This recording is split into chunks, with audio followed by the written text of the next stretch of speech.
e vou compartilhar com os irmãos, dentro desta área das Escrituras Sagradas, também alguns daquilo que eu tenho aprendido nesta minha peregrinação diante do Senhor, tanto especialmente das Escrituras, em segundo lugar do ministério e também da história da igreja.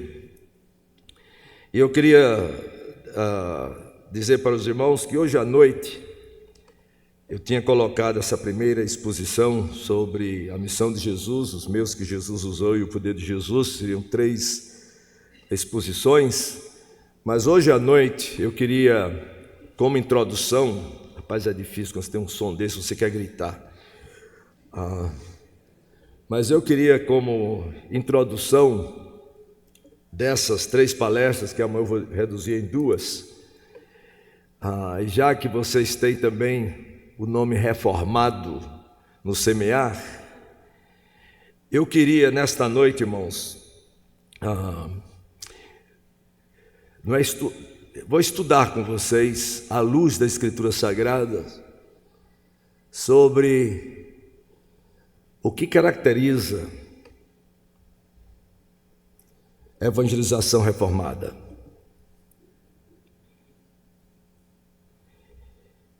E baseado nessa exposição bíblica que eu vou fazer sobre o que caracteriza uma evangelização reformada, eu vou apresentar alguma coisa que vocês já conhecem, mas que nunca pensaram desta maneira, que são 10 características ou 10 marcas de uma evangelização reformada. Eu poderia até substituir a palavra evangelização reformada por evangelização bíblica.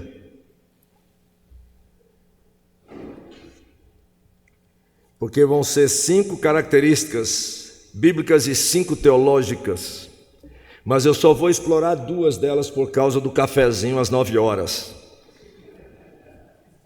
Não, eu fiz isso de propósito, porque essas 2 primeiras é que vai ser a introdução das exposições que eu vou fazer amanhã sobre o Senhor Jesus. Queria logo de início dizer para vocês que a palavra evangelismo não existe nas Escrituras Sagradas. Como às vezes as pessoas falam, pastor, o senhor age dessa maneira porque o senhor tem o dom de evangelismo. Em primeiro lugar, não existe este dom de evangelismo na Bíblia. Existe um ofício de evangelista. Os reformados nunca usaram esta palavra, os puritanos também não. Usaram expressões mais bíblicas, como por exemplo, pescar homens, ou professar a fé. O próprio verbo evangelizar, que aparece constantemente nas Escrituras, falar, pregar, persuadir, essas expressões. Então tem algumas pessoas que querem fazer uma distinção daqueles que intencionalmente priorizam a salvação dos perdidos.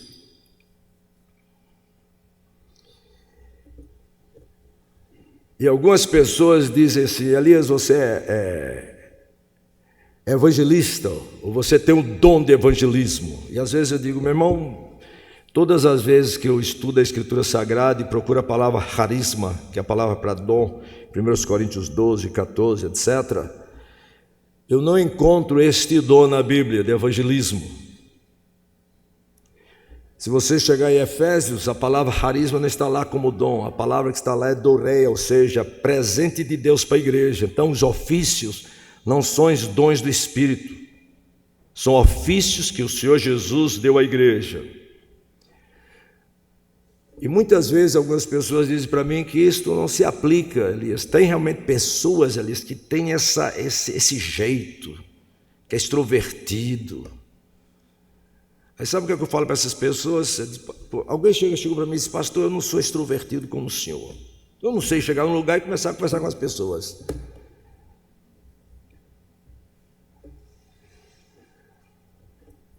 Aí eu falo para elas: os irmãos sabem o que é um discípulo? Como é que Jesus definiu um discípulo? O discípulo é aquele que o quê? Nega-se a si mesmo, toma a sua cruz, ou seja, está disposto a sofrer pelo Senhor Jesus e segue. Isso quer que tem a ver com extrovertido? Ele diz: meu irmão, se você não é extrovertido, dá um jeito, porque a Bíblia diz para negar-se a si mesmo. Você não deixa de fazer alguma coisa que o Senhor Jesus comandou e lhe deu poder para, porque você não tem o jeito. Mas eu queria, nesta noite então, falar sobre estas 10 marcas ou 10 características de uma evangelização reformada. Antes que eu esqueça, o irmão sabe qual é o texto que eu tenho para mostrar que todo crente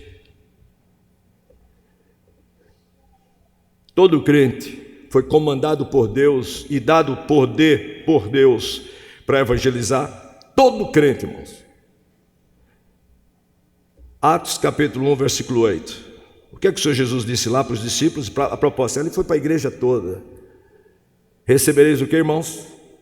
Poder. Recebereis, irmãos, todos vocês, não está se referindo só aos 11 apóstolos, todos os 120 experimentaram isso no dia de Pentecoste. Recebereis, todos vocês vão receber poder ao descer sobre vós o quê? O Espírito Santo. E o que é que vai acontecer? E ser-me-eis testemunhas, tanto em Jerusalém, Judeia, como nos confins da terra. Então, quando nós não tomamos a iniciativa, não priorizamos, não somos intencionais nesta dimensão da fé na nossa vida cristã, irmãos, tem algumas coisas faltando. Primeiro, você não é crente, então não tem o Espírito Santo de Deus. Segundo, você está desobedecendo ao Senhor. E terceiro, tem algum pecado na sua vida.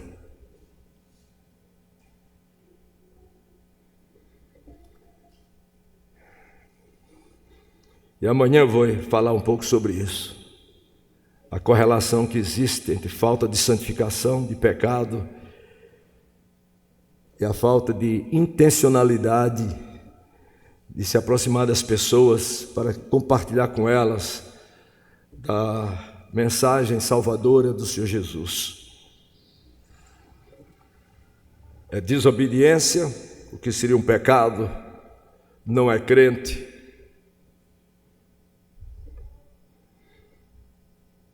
Porque foi isso que o Senhor Jesus falou: vocês vão receber e ter poder para quê, irmãos? É o poder para quê, irmãos? Para curar a gente? Não. É poder para quê, irmão? Para testemunhar do Senhor Jesus. E esse, a propósito, só como início aqui, esse, irmãos, é um dos pecados mais sérios da igreja. Esse é o maior pecado de omissão e comissão da igreja.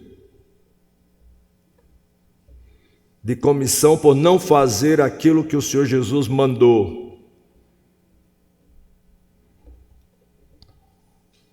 Isso é desobediência. E só quero dar um exemplo na Escritura Sagrada, irmão, como é sério isso aí. Os irmãos sabem porque Jonas passou por todas aquelas dificuldades na vida dele, até que foi jogado no mar, engolido por um grande peixe, quase morreu, se não morreu, não sei, mas quase chegou a morrer, passou 3 dias, 3 noites. Sabe por quê, irmãos? Porque um dia Deus disse para ele o quê? Vai para Nínive e prega esse povo. E ele sabia que se ele chegasse lá e falasse de Deus e esse povo se arrependesse, Deus não os destruiria. O que é que ele fez, irmãos? Resolveu ir mais de 4 mil quilômetros na direção de Tarsis. Qual foi o pecado de Jonas, irmãos? Não querer falar de Deus para um grupo de pecadores. E tem mais outra coisa, irmãos, vocês não imaginam as alegrias, vou falar isso no domingo, que nós perdemos, que nós deixamos de experimentar. Então hoje à noite nós vamos entrar nas Escrituras Sagradas e eu quero dizer para vocês que cada uma dessas marcas, cada uma dessas características, irmãos, não é somente matéria de fé e de prática. E os irmãos vão explicar para os irmãos, não é só matéria de fé e prática, porque a gente sempre diz, a Bíblia é matéria de fé e prática, não é isso? Quer dizer, o que você crê, o que você pratica. Então se Deus diz não faz isso, não faz. Se Deus diz errado, é errado.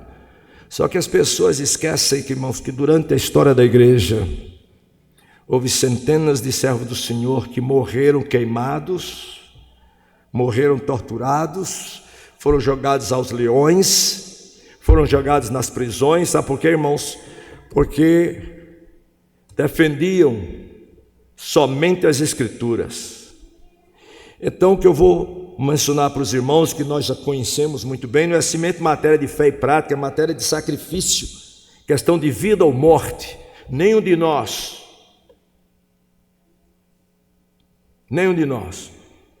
eu creio, experimentou o que muitos servos do passado experimentaram quando professaram que é a palavra de Deus somente.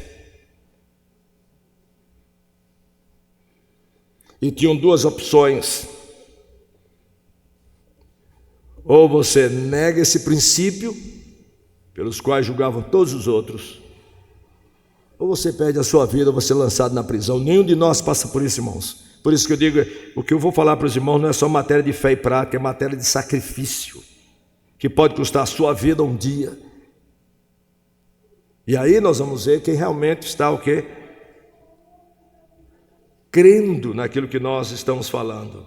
Então eu quero dizer para vocês, por exemplo, 5 características bíblicas, 5 marcas bíblicas de uma evangelização reformada. A primeira é que a evangelização, para ser reformada, vocês vão entender. Mas por que eu nunca pensei nisso? Talvez alguns já sabem o que eu estou falando. Para ser uma evangelização reformada ou bíblica, ela tem que ser uma evangelização centrada nas Escrituras. Segundo, ela tem que ser uma evangelização centrada em Cristo somente. Ela tem que ser uma evangelização centrada na graça, centrada na fé e centrada na glória de Deus. Onde é que vocês encontram isso, irmãos? Nas 5 solas, né? Os irmãos sabiam que as 5 solas são as pressuposições para toda a evangelização reformada? Tudo isso aqui é relacionado, irmãos, à salvação do pecador. Mas tem também os 5 pontos que nós chamamos os 5 pontos do calvinismo, que todos eles têm a ver com a evangelização. Todos eles, naquele debate com Armínio, em que eles ressaltaram 5 pontos em que a teologia reformada se destaca diferente do arminianismo. E pode observar que todos aqueles 5 pontos nós chamamos de calvinismo. Sabe o que é que está, irmão, dentro da teologia sistemática? Está na doutrina da ordem da salvação. E vocês vão lembrar, quando nós falamos sobre a depravação total, pode haver evangelização, irmãos, bíblica, sem a crença, seu ensino de que não há nenhum justo, não há nenhum que busque a Deus. A depravação total, uma expressão que eu não gosto muito dos 5 pontos, que era a expiação limitada. Essa expressão limitada é uma expressão muito matemática, não gosto muito desse adjetivo, mas nós sabemos que Deus, todos não vão ser salvos, e nós sabemos que Deus escolheu antes da fundação do mundo aqueles que seriam salvos. Então vejam bem, todos esses termos aqui, desses 5 pontos do calvinismo que nós chamamos, graça irresistível, perseverança dos santos, todos eles, depravação, eleição incondicional, esqueci, todos eles têm a ver naquilo que nós conhecemos dentro da teologia sistemática, para vocês seminaristas e pastores, chamados a ordem de salvação, ordo salutis. Então esses 10 pontos que eu coloco aqui são as características e as marcas da evangelização reformada e praticamente a base de toda a teologia reformada. E nesta noite eu queria só destacar 2 delas. A propósito, todos esses 10 pontos que eu falei para vocês, essas 10 marcas, se vocês lerem em câmara lenta, eu acho que da última vez que eu estive aqui eu falei isso, não falei? A Bíblia é para ser lida em câmara lenta, vendo o que você está lendo, tentando ver o que você está lendo, sentir o que está lendo, saboreando o que está lendo, pensando no que está lendo, orando e experimentando a iluminação do Espírito Santo de Deus. Isso é meditação. Leitura em câmara lenta diante do Senhor. Se vocês lerem, isso aqui é só um exercíciozinho aqui, se vocês lerem Efésios 1 e 2 em câmara lenta, vocês vão encontrar todas essas 10 marcas que eu falei para vocês, todas elas. Todas elas. Então eu queria nesta noite só destacar as 2 primeiras, porque amanhã eu vou falar sobre a missão de Cristo à luz do ensino das Escrituras Sagradas. Somente as Escrituras e somente Cristo. Então nesta noite eu queria que vocês abrissem as suas Bíblias, porque nós vamos ler as Escrituras, porque eu quero que a palavra do Espírito seja aquela que convença você. Então, para ser uma evangelização reformada, eu falei para vocês, tem que ser uma evangelização centrada nas Escrituras, ou seja, tudo pelo escrutínio da palavra inspirada, inerrante, invencível, suficiente e eficiente das Escrituras. Este é o único livro inspirado pelo Espírito Santo de Deus e colocado em texto. Não existe outro no mundo. O único texto escrito de Deus no mundo. Então eu queria que vocês percebessem que este é o ensino de todas as Escrituras. Eu não vou ler todos os versículos, vou ler em câmara lenta com vocês 2 textos. Em primeiro lugar, gostaria de mostrar para vocês sobre esta questão da somente a Escritura, a sola Escritura no ensino do Velho Testamento. Vem comigo, porque tem as implicações aqui que eu gostaria de mostrar para vocês. Abram esta palavra infalível de Deus no livro de Deuteronômio. A propósito, tem vários, especialmente no livro de Deuteronômio. Lembre-se, aqui você tem Moisés do lado leste do Jordão, e todo o sermão é a repetição da lei. E uma das expressões que vocês vão mais encontrar no livro de Deuteronômio é o verbo ouvir, ou chama, do hebraico, ouvir. Ouve, ó Israel. E às vezes você fica pensando que aqui é o povo de Deus ouvindo a voz de Deus diretamente. Não, é Deus falando a Moisés para o povo ler as Escrituras, e ao momento que você ler as Escrituras, vocês ouvem Deus. Esta é a palavra de Deus escrita. Deixe-me só contar uma história. Meu filho, que agora já está com 47 anos, ele tinha uns 4 a 5 anos de idade. Ele toda vez via que quando eu acordava de manhã, tinha um momento que eu ia sentar em algum lugar para ler em câmara lenta a minha Bíblia. E um dia ele chegou para mim e disse assim: pai, o que é que o senhor está fazendo? 5 anos. Aí eu disse assim: eu estou ouvindo Deus.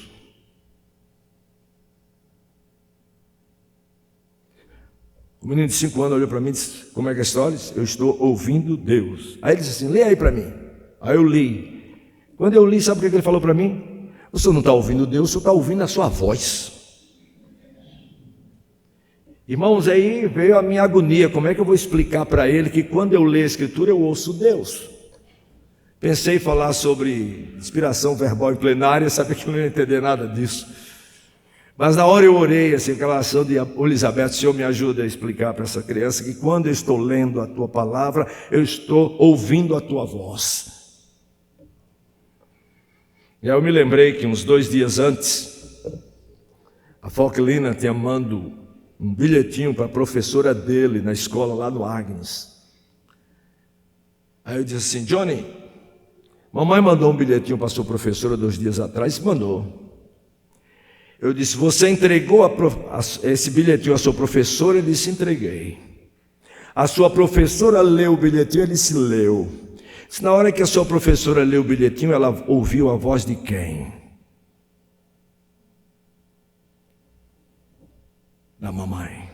Então a gente está falando aqui, irmãos, não é ouvir uma voz falando no seu coração, mas quando você está lendo, e Deuteronômio repete isso muitas vezes, para que quando você leia, saiba, é Deus falando com você, de uma forma escrita e ao mesmo tempo, através do seu Espírito, iluminando o seu coração.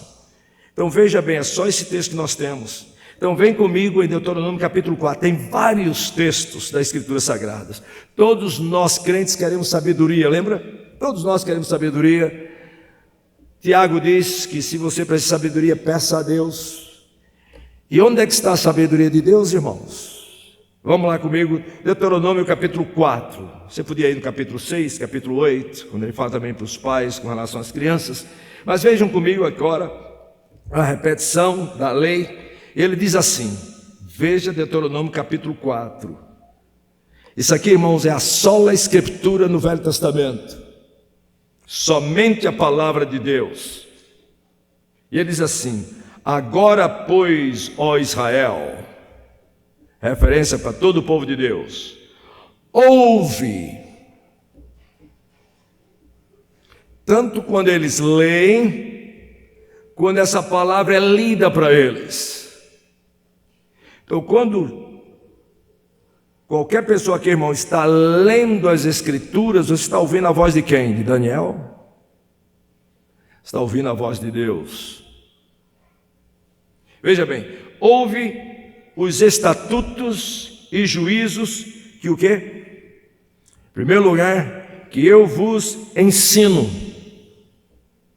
E se isso é de Deus, qual é o que Ele espera de nós, irmãos? Para os cumprirdes. E é cumprido, irmão, imediatamente. Ouve estatutos e juízos em relação à lei do Senhor. Ouve, que eu vos ensino. Segundo lugar, para os cumprirdes. Agora vem a promessa. Qual é a promessa, irmãos? Para quê? Vivais. Ou seja, para que você viva uma vida que vale a pena ser vivida da perspectiva do próprio Deus. E qual é a quarta coisa, irmãos? E entreis e possuais a terra que o Senhor Deus de vossos pais vos dá.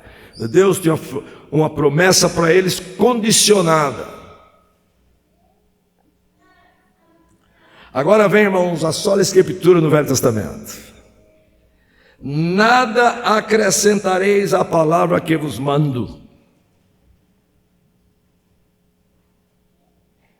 Eu queria só chamar a atenção desse, irmãos, porque os irmãos sabem o que é que caracteriza um falso evangelho do verdadeiro evangelho.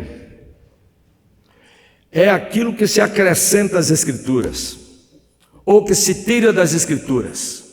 E eu vou falar mais sobre isso no segundo ponto. Então, quando você ouve exposições em qualquer área da sua vida, se acrescenta alguma coisa, a Escritura não é a palavra do Senhor, não é mais somente a Escritura, ou se tira alguma coisa. Veja o que é que ele diz, e é até impressionante, até a expressão está aqui: nada acrescentareis à palavra que vos mando, nem o quê? Diminuireis dela. É só a Escritura, nem acrescenta e nem tira. Para que guardeis os mandamentos do Senhor vosso Deus que eu vos mando. Agora vem comigo para o versículo 5. Isso é Moisés falando do povo de Deus. Isso aqui é para os pregadores também. Diz ele: eis que vos tenho ensinado estatutos e juízos, como me mandou o Senhor meu Deus, para que assim façais no meio da terra que passais a possuir. Agora isso aqui determinava o que, irmãos? A maneira, o modus vivendo do povo de Deus. E tem mais: guardai-os, pois e cumpri-os, pois isso será o que, irmãos? A vossa sabedoria. A sabedoria do povo de Deus é o que, irmãos? É o livro de Deus. Os irmãos precisam de sabedoria? Vão para o livro de Deus. É isso que o escritor está dizendo aqui. É isso que Moisés está dizendo aqui. Estas palavras serão a vossa sabedoria e o vosso entendimento. Perante o que, irmãos? Os olhos dos povos. E é impressionante. Não somente essa maneira de você viver, mas essa maneira de viver as pessoas vão observar. por observar isso, vou observar o quê? A sabedoria de Deus, que ouvindo estas coisas, duas coisas, vão ver e vão ouvir. O povo de Deus andando de acordo com a palavra de Deus, submetendo tudo ao escrutínio da palavra de Deus em todas as áreas da sua vida. Isso vai ser visto e vai ser ouvido. E essas pessoas vão dizer: certamente este grande povo é gente o quê? Sábia e inteligente. Deixa-me perguntar para os irmãos.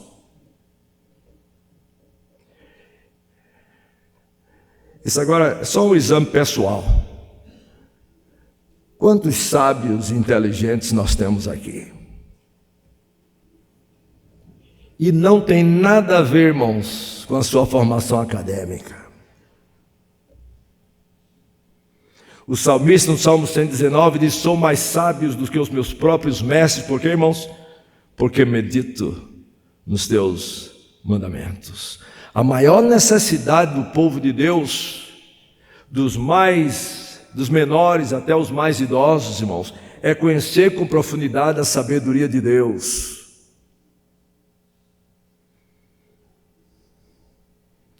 Versículo 7 ele diz assim: porque grande nação há que tenha deuses tão chegados a si como o Senhor nosso Deus, todas as vezes que o invocamos.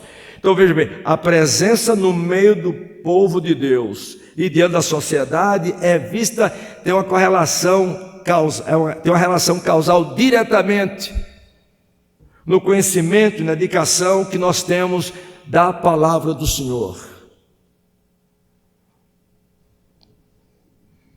E diz mais ele, só para vocês saberem: e que grande nação há que tem estatutos, primeira pessoa de Deus, segundo lugar, a palavra de Deus, e que grande nação há que tem estatutos de juízes tão justos como toda esta lei que eu vos proponho.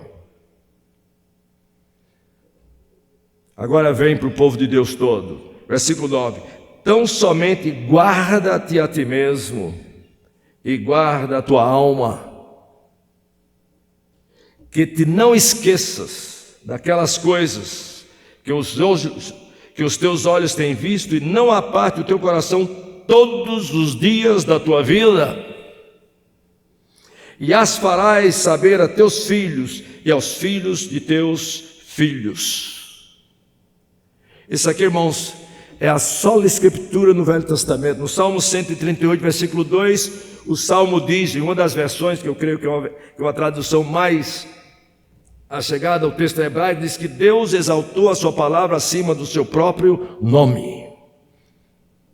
Porque o que nós conhecemos de Deus, a sua palavra, de Deus e de seu nome, está o que, irmãos? Vem de onde? Das Escrituras Sagradas.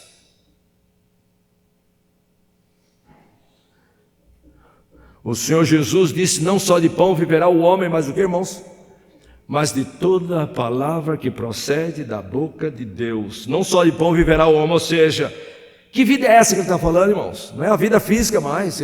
Só de pão viverá o homem, está se referindo que a vida espiritual vivida agora e eterna. Este é o alimento, mas de toda a palavra que sai da boca de Deus, citando Deuteronômio capítulo 8. Aí você chega no Novo Testamento, irmãos, e você tem a expressão da sola escritura. Eu vou só ler para vocês, lá em 2 Timóteo capítulo 3, que vocês já conhecem.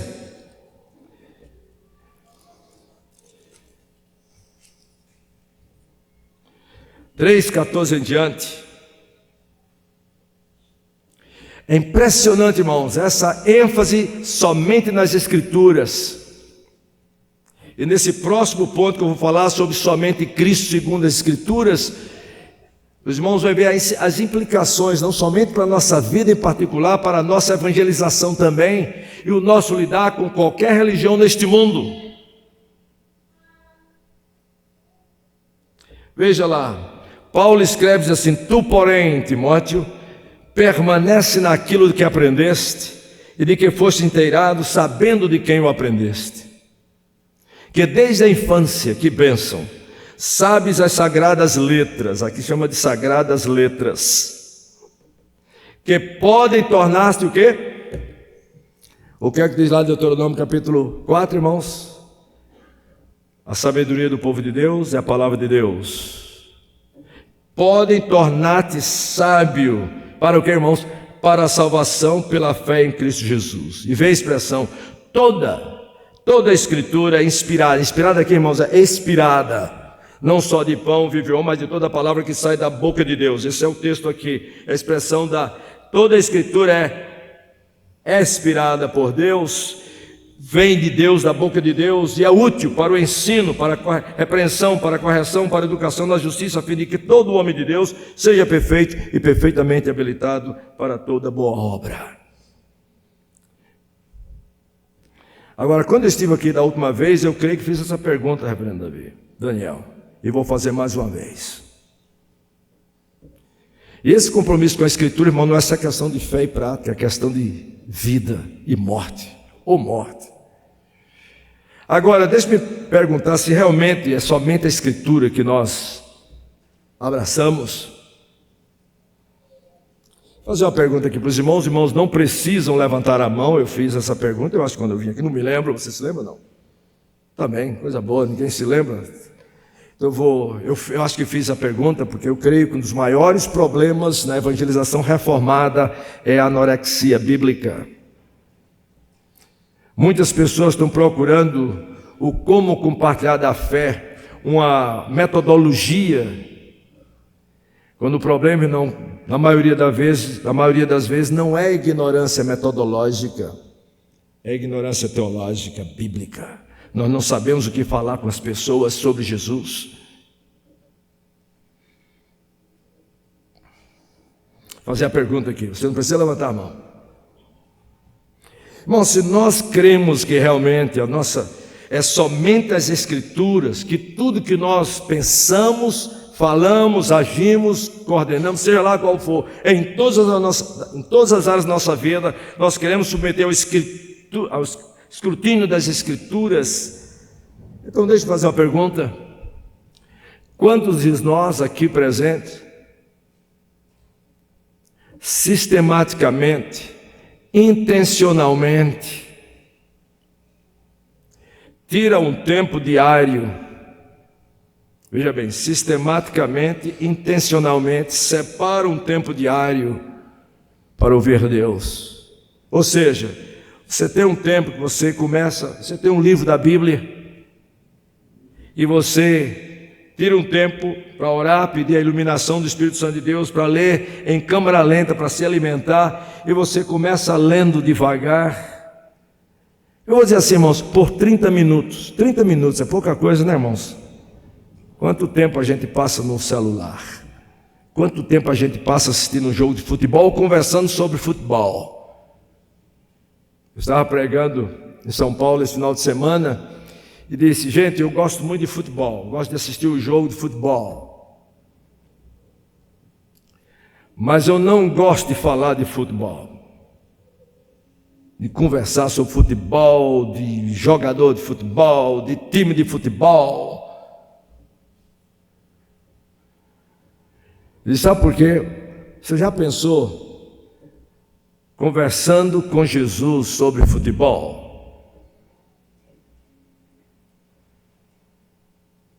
Sobre o seu time? Pelo que eu vejo nas Escrituras, irmãos, pela intencionalidade de Jesus, a prioridade de Jesus, eu tenho certeza, irmãos, que menos de 5 minutos conversando com Jesus sobre futebol, Jesus ia parar, olhar para você e dizer o seguinte: agora só uma pergunta, qual é teu time? É o meu ou de Satanás? É o meu ou o mundo? Eu não tenho dúvida nenhuma, irmãos. Eu nunca me aproximaria dessa maneira das pessoas. Mas eu oro, todas as vezes que eu vou em qualquer lugar, eu quero ser intencional. Conversar com as pessoas, eu quero saber sobre essas pessoas, como é que elas vivem, qual é o relacionamento que elas têm com Deus. E meus irmãos, quero dizer uma coisa para vocês. Nós perdemos muitos momentos de alegria nas nossas vidas, e os momentos mais alegres da minha vida são os momentos que eu converso com as pessoas, conheço a vida das pessoas e posso falar do meu Jesus para essas pessoas. Deixe-me dizer uma coisa que talvez eu mencione amanhã, não sei. Pela graça de Deus, eu falei para vocês, eu tenho mais de 50 anos de ministério de pregação. Por mais de 50 anos da minha vida, irmãos, uma das orações que eu faço diariamente ao Senhor, sabe qual é? Senhor, quando eu ainda antes de me levantar da cama, Senhor, o Senhor me dá uma oportunidade hoje de conhecer ou encontrar alguém que não é crente no Senhor Jesus, para que eu possa falar para essas pessoas do Senhor Jesus, e se for crente, que eu possa encorajá-la e ser encorajado. Irmãos, esse é um testemunho pessoal. Por mais de 50 anos da minha vida até agora, nunca tive uma semana na minha vida que não encontrei alguém para falar de Jesus. Nunca! Gostei muito hoje à noite, você atrasou, né? Você disse que ia chegar lá de 6h50 para me pegar. Eu disse, cadê o major? Mas foi de propósito. A gente saiu, né? Descemos 6h50, estamos lá e nada. Aí tinha o Alexandre, o que leva as malas, levou a nossa mala também. Quando eu fui procurar ver alguma coisa, Foquelina, quando eu cheguei, Foquelina estava conversando com ele. Irmãos, pense numa conversa boa. Conversamos, conhecemos sobre a vida dele, falamos sobre as Escrituras Sagradas, falamos sobre o Senhor Jesus. Ele falou sobre uma aula que ele teve na universidade sobre as diversas religiões. Eu disse, se o professor leu a Bíblia para o senhor, porque para falar de cristianismo tem que conhecer as Escrituras Sagradas. Você ainda tem uma Bíblia dessa, não? Eu quero comprar para dar para ele. Eu falei para ele que ia dar. E aí eu fui explicar para o irmão como ler a Bíblia em câmara lenta, depois de explicar quem era o Senhor Jesus, segundo a Escritura. Irmãos, mais de 50 anos. E a proposta, eu não sou nada de especial, irmãos. Não tem nada de especial na minha vida. A única coisa é quando eu olho para o Senhor Jesus, quando eu olho para as Escrituras Sagradas e sei que tem a resposta para todos os casos que você pode imaginar. E acima de tudo, a salvação em Cristo Jesus. Não tenho problema em falar com ninguém, irmão, sobre qualquer assunto. Se eu não sei do assunto, eu fico fazendo pergunta para ele, vai. Deixa eu contar mais uma história aqui.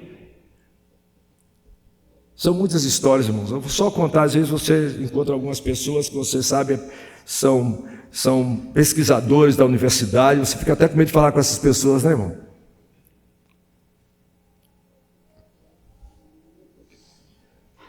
Mas eu tenho um professor lá em Jackson, que já o conheço, ainda conhece por mais de 15 anos, né, irmão? É solteiro ainda, pesquisador, era brasileiro, foi fazer pós-doutorado lá em pesquisa de câncer, etc. Então, por uma direção de Deus, encontramos-nos, chamei ele para ir para a nossa casa e começamos a conversar. Ele não era crente, mas tinha familiares aqui no Brasil que eram crentes. Começamos a conversar, e todas as vezes que ele conversava, ele fazia uma pergunta para mim. Eu dizia, olha, eu vou dizer como é que eu vejo isso aí. Aí eu dizia, irmãos, quando eu terminava de dizer como é que eu entendo, seja lá qual for, casamento gay, seja lá qual for o assunto dele, ciência e fé, eu disse, deixa eu te dizer como é que eu vejo isso. Aí quando eu explicava tudo, esse era o lado racional, lógico dele, eu disse, agora deixa-me dizer a base que eu tenho para falar e crer dessa maneira. Aí, ó, as Escrituras Sagradas. Várias vezes. Tinha aniversário dele, ou depois ele casou do filho, a gente ia. Ele vinha na minha casa com a nossa. Então, chegou um momento, irmãos, que eu já tinha conversado tanto com ele sobre salvação em Cristo Jesus, sobre a Escritura Sagrada. Toda vez que ele fazia uma pergunta, eu respondia e dizia, agora deixa eu dizer a base que eu tenho para pensar dessa maneira. Aí ele dizia assim, mas Elias, mas eu não creio nisso. Aí chegou um dia que eu fiquei tão chateado, que quando ele disse assim, eu não creio nisso, isso é problema teu. É problema dele. Porque eu disse, ó, não é porque não faz sentido, não vou falar o nome dele aqui, porque estão gravando isso, não é porque não faz sentido, meu querido, mas é porque você realmente não crê. E agora eu vou dizer mais uma coisa para você, eu vou orar, porque um dia ou aqui ou na eternidade, você vai saber que tudo aquilo que eu lhe falei é verdadeiro. Só espero que seja antes de partir desse mundo. A minha oração, eu disse para ele, é que o Espírito Santo traga convicção, porque tudo que eu falei faz sentido. Não é por uma questão de ilógica, mas é uma questão agora de quê? De incredulidade.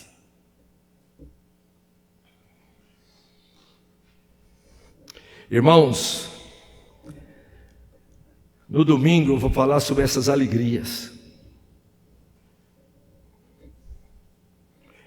E eu não vou falar da alegria baseada na minha experiência. Eu vou falar das alegrias que a Bíblia relata como alegria. E essa alegria é a alegria do Espírito Santo, que é fruto do Espírito Santo. Essa é a alegria de Deus. Aí a gente fala o fruto do Espírito, né? Alegria, paz, amor. O que a gente esquece é que essa alegria é a alegria de Deus. Este é o amor de Deus, essa é a paz de Deus, que nós podemos experimentar e que é real. E uma delas é quando nós estamos falando do nosso amado Salvador Jesus Cristo. A propósito, os irmãos já perceberam em João 15, quando o Senhor Jesus conta aquela alegoria, né, da videira, que aquele ramo que não está na videira, ele o quer? Ele corta. Porque não está dando fruto, ele corta. Aí todas as vezes que eu olhava, estudava e já preguei naquela alegoria, a minha pergunta era a seguinte: o que é que mantém o galho na videira? Sabe o que é que mantém o galho na videira, irmãos? É a seiva. Se a seiva não passa, irmãos, está morto o galho. Pronto, agora eu posso mostrar. Isso é chuva, é? Se a seiva não passa, irmãos, o galho não tem vida. Aí você vem comigo aqui.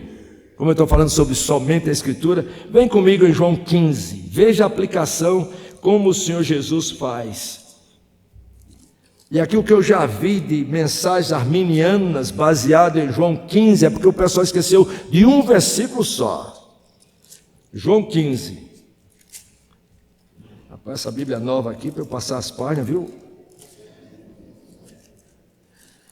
Tudo coladinho. João 15. Você pode continuar, isso é uma alegoria, cada parte tem uma mensagem. Aí o Senhor Jesus fala o seguinte, veja o versículo 3. Vós já está limpos, por quê, irmãos? Pela palavra. Permanecei em mim, eu permanecerei em vós. Como o ramo, como não pode o ramo produzir frutos, versículo 4, de si mesmo, se não permanecer na videira, assim nem vós podeis dar, se não permanecerdes em mim. Agora veja o versículo 7. Se permanecerdes em mim, e o quê? E nas minhas palavras, e as minhas palavras permanecerem em vós, pedireis o que quiseres e vos será feito. O que mantém o ramo ou galho na videira é o que, irmãos? O que dá vida ao galho é a seiva. Ele diz que a seiva é a palavra de Deus. É a palavra de Deus. Então, só a Escritura, irmãos. Agora venho para esses meus últimos 15 minutos. Se uma das características uma das marcas da evangelização reformada é só a Escritura, a outra é somente o Cristo das Escrituras. E eu queria só ressaltar isso, irmãos, e vocês vão entender o porquê eu vou chamar a atenção para somente o Cristo das Escrituras. Não é somente porque você tem desde o início da criação, Jesus é central. E a propósito, uma das coisas que eu admirei muito na sua caminhada bíblica é que não somente o Daniel faz uma referência àquilo que você leu, um resumo daquilo que você leu, mas vai associando tudo à pessoa do Senhor Jesus. porque Jesus é o centro das Escrituras. Quando Deus falou a Abraão, em ti serão benditas todas as famílias da terra, sabe como é que Pedro interpretou aquele texto em Atos no capítulo 3, irmãos? Não precisa ir lá em Atos capítulo 3, quando Deus fez aquela primeira aliança, e depois teve mais duas alianças com Abraão. Naquela primeira aliança, em ti, em tua semente serão benditas todas as famílias da terra. Repete com Isaac, repete com Jacó, repete com Davi. Pedro, quando faz a exposição em Atos capítulo 3, desse texto, diz assim: em ti serão benditas todas as famílias da terra. Diz, em ti se refere a quem? Ao Messias, ao Senhor Jesus. Segundo lugar, benditas todas as famílias da terra. Qual é a bênção que esta semente ia trazer? Era libertar vocês dos pecados de vocês. É assim que Pedro interpreta a centralidade, somente Cristo. Deus amou o mundo de tal maneira, que, irmãos, que deu o seu Filho unigênito. A propósito, tanto João como Lucas é muito cuidadoso até no uso da palavra grega, e que está traduzido no português também. Todas as vezes que João e Lucas usa Deus, Jesus em referência ao Deus Pai, usa a palavra unigênito, único. Todas as vezes que João e Lucas usa o nome de Jesus em relação a Maria, usa a palavra primogênito, primeiro. Deus amou o mundo, sola Cristo. Amanhã eu vou começar com esse texto, 1 Timóteo capítulo 1:15. Fiel é a palavra e digna de quê? De toda aceitação. Veja bem o que Paulo está dizendo. Fiel é a palavra, ou seja, digna de toda a crença, de toda a fé é a palavra, e digna também de toda aceitação. Não somente a palavra é digna de toda aceitação, a palavra, mas é digna de toda aceitação por todos. É digna de toda aceitação. Ele faz só um resumo: Cristo Jesus veio ao mundo para quê, irmãos? Para salvar os pecadores. Amanhã nós vamos entrar nesse texto e entrar na pessoa do Senhor Jesus. Agora eu queria dizer para somente o Cristo das Escrituras. Sabe por quê, irmãos? Porque há muitos falsos cristos, há muitos falsos evangelhos. Os irmãos sabem qual é a diferença do falso evangelho para o verdadeiro evangelho, do falso Cristo para o verdadeiro Cristo? É qualquer chamado evangelho que adiciona ou subtrai do seu ensino aquilo que a Escritura fala sobre a pessoa, obra e ensino do Senhor Jesus. A Bíblia diz, é um falso evangelho. Qualquer evangelho ou qualquer boa nova chamada que acrescenta alguma coisa a Jesus ou tira alguma coisa de Jesus é falso, porque é somente o Cristo das Escrituras. Abra suas Bíblias em Gálatas, no capítulo 1. E eu vou mostrar e terminar com muitos falsos evangelhos. Gálatas, capítulo 1. O apóstolo Paulo escrevendo. Rapaz, a folha da Bíblia é aqui. Desculpe, irmão, que estou passando a mão na língua. Gálatas capítulo 1, versículo 6. Vocês sabem o problema do evangelho de Gálatas? Que era um falso evangelho, sabe por quê? Era um evangelho que acrescentava a circuncisão ao nome de Jesus. Jesus mais circuncisão. Está lá também em Atos capítulo 13, como um grupo chegou lá em Antioquia pregando, se vocês não circuncidados, vocês não são crentes. E aí foi aquela batalha todinha até o sínodo de Jerusalém, em Atos capítulo 15. Qualquer coisa que acrescenta o nome de Jesus para a salvação é falso evangelho. Aqui era justamente acrescentar a circuncisão. Veja o que ele diz: admira-me que estejais passando tão depressa daquele que vos chamou na graça de Cristo para outro evangelho. E aqui ele usa duas palavras para outro. Infelizmente, nesse sentido, nossa língua é pobre e a língua grega é rica, embora que a gente tenha essas duas palavras. Quando ele fala outro, significa para um evangelho diferente, o qual não é outro, nem semelhante, senão que alguns que vos perturbem querem perverter a boa nova do Senhor Jesus. Aí ele diz, mas ainda que nós ou mesmo um anjo vindo do céu, vos pregue evangelho, boa nova, que vá além do que vos temos pregado, seja anátema, seja amaldiçoado. Irmãos, sabe o que é um falso evangelho? É Jesus mais alguma coisa. Por exemplo, Jesus mais as obras da lei, os fariseus. Jesus mais Maria.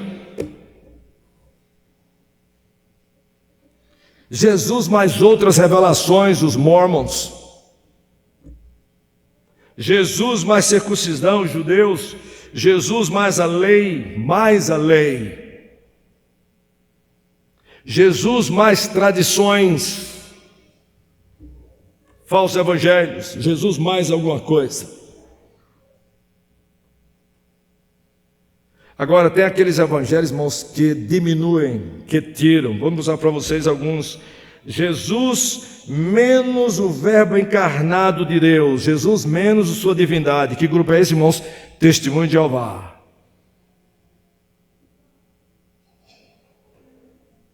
Jesus menos nascimento virginal, menos morte e ressurreição literal de Cristo. 1 Coríntios 15, os liberais, falso evangelho.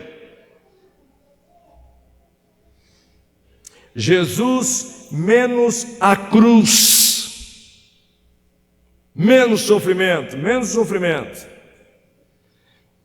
doença, menos pobreza. Essa é a teologia, o evangelho da teologia da prosperidade, meus irmãos. Somente o Cristo das Escrituras.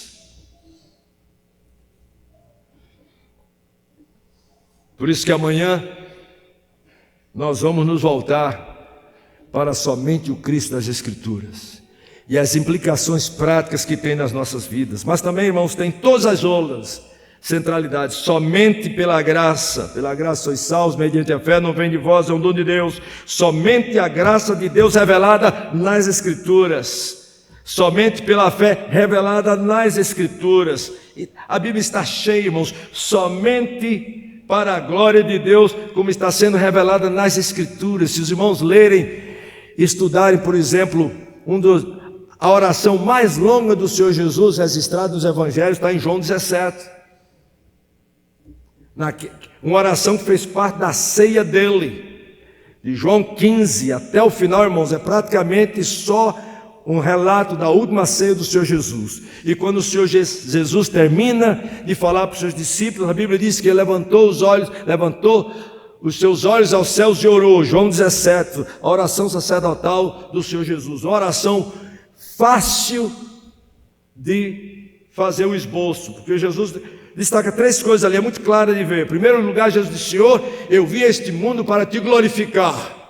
Eu te glorifiquei realizando a tua obra. A tua obra foi esta: eu ensinei aos homens que me deste a tua palavra, e eles creram nele, creram em mim. Então a maior maneira de nós glorificarmos ao Senhor Jesus é o que, irmãos? É realizando a obra do Senhor, que foi o que? Ensinando aos outros a tua palavra, e eles creram em mim. E ele diz: agora eu oro por eles e não pelo mundo. Mas logo depois, no versículo 20, diz: oro não somente por eles, mas por todos aqueles que virem a crer por intermédio da palavra deles. Tudo para a glória do Pai. E sem contar, irmãos, tudo aquilo que eu já falei sobre os 5 pontos do calvinismo, que a propósito, a gente tem naquela tulipa que a gente chama, mas aquela não é a maneira como nós experimentamos, irmãos, não é a maneira como nós experimentamos a salvação. Sendo unir o primeiro ponto, é verdade, nós experimentamos, em primeiro lugar, realizamos a nossa depravação total, corrupta, desesperadora, vivendo uma vida que não vale a pena ser vivida. Mas a ordem como nós experimentamos esses 5 pontos é a seguinte: em primeiro lugar, nós experimentamos primeiro o que, irmãos? A nossa depravação total e a necessidade da salvação em Cristo. Segundo, vem o que? Nós começamos a experimentar o que? A graça irresistível de Deus que nos leva a crer nele. E terceiro, irmãos, nós começamos a perceber que realmente nós passamos a confiar na suficiência da obra expiadora do Senhor Jesus pelos nossos pecados. Quarto, nós começamos a descobrir que atrás de todo esse trabalho de Deus para pagar pelos nossos pecados, para nos atrair a Ele, tem a sua eleição incondicional. É nessa ordem, irmãos, que nós experimentamos isso. E finalmente, nós descansamos nessa graça do Senhor, que nos dá o poder para perseverar até o fim. Nós chamamos perseverança dos santos. Só tinha um ponto lá que na discussão do Sínodo de Dort eles não acrescentaram, porque não era um caso. Mas na Confissão de Westminster aparece, que é a comunhão dos santos. Isso aqui é outra história. Sabe por quê, irmãos? A comunhão dos santos precede a perseverança dos santos. Não existe perseverança de santos sem a comunhão com os santos. A Bíblia fala muito claro disso. Então, crente que não quer vir para a igreja, acha que pode ser salvo e ficar onde está, do mesmo jeito, irmãos, isso não. A palavra de Deus deixa bem claro. Não existe perseverança de santos sem comunhão com os santos. Não abandoneis a vossa congregação, como é costume de alguns. Mas eu só estou mostrando isso aqui para os irmãos saberem que todos esses 10 pontos caracterizam, aliás, a teologia reformada, irmão, a fé reformada é a única que tem essas 10 características básicas e claras como parte da sua evangelização, porque todas essas 10 marcas que eu falei têm a ver com a evangelização. E a propósito, irmãos, terminado 9 horas. E a propósito, os irmãos que conhecem este livro, os irmãos já perceberam que esse livro só tem 4 capítulos sem pecado?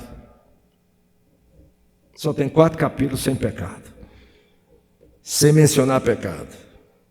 Gênesis 1 e 2 e Apocalipse 21 e 22, que é o que? O novo céu e a nova terra. Entre Gênesis 3 e Apocalipse 20, a história da redenção, concentro na pessoa do Senhor Jesus, segundo as Escrituras. É a história de Deus salvando aqueles que Ele chamou antes da fundação do mundo e estabeleceu o seu povo, porque no final das contas, você chega em Apocalipse 21 e 22, irmãos, você só encontra, ali é o final de tudo, irmãos. Os irmãos já perceberam, quando chegam lá só tem o quê? Só existe Deus Pai, Deus Filho, Deus Espírito, os anjos eleitos e a igreja, o novo céu, a nova terra, e ponto final, irmãos. Só tem uma instituição neste mundo que vai perseverar até o fim, que é a igreja do Senhor Jesus. No final tudo passa, mas este é a história deste livro. E amanhã nós vamos ver como o Senhor Jesus priorizou o que nós estamos falando aqui. Mas vamos também, eu vou tirar logo no início, porque sempre o pessoal quando fala, eu falo tanto de evangelização, de falar de Jesus para as pessoas, e as pessoas chegam para mim e falam, pastor, e discipulado, e treinamento de líderes, e plantação de igreja. Então amanhã, só no início, eu vou dizer para vocês o que é evangelizar, a relação que existe entre evangelizar, discipular, treinar líderes e plantar igrejas. Porque vocês vão ver isso que na obra e ministério do Senhor Jesus. Agora, irmãos, sem salvação de perdido não existe o quê? Discipulado. Não existe treinar líderes e nem existe plantação de igrejas. Mas nós vamos ver isso, e quando eu falar sobre as 5 alegrias no próximo domingo, os irmãos vão entender perfeitamente o que eu estou falando aqui. Então, irmãos, eu espero que vocês saiam daqui agradecendo a Deus pela teologia que nós temos.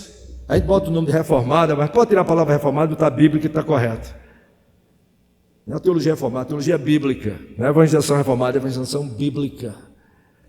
Eu espero que os irmãos conheçam profundamente a luz das Escrituras Sagradas. Que Deus nos abençoe. Então amanhã, os irmãos venham que nós vamos falar sobre a luz, somente a Escritura, somente Jesus, somente a graça, somente a fé e somente a glória de Deus. Nós vamos falar sobre a missão de Jesus, os meios que Jesus usou, e vou terminar tudo na segunda palestra sobre o poder de Jesus, que esse é o segredo de tudo. Que Deus nos abençoe.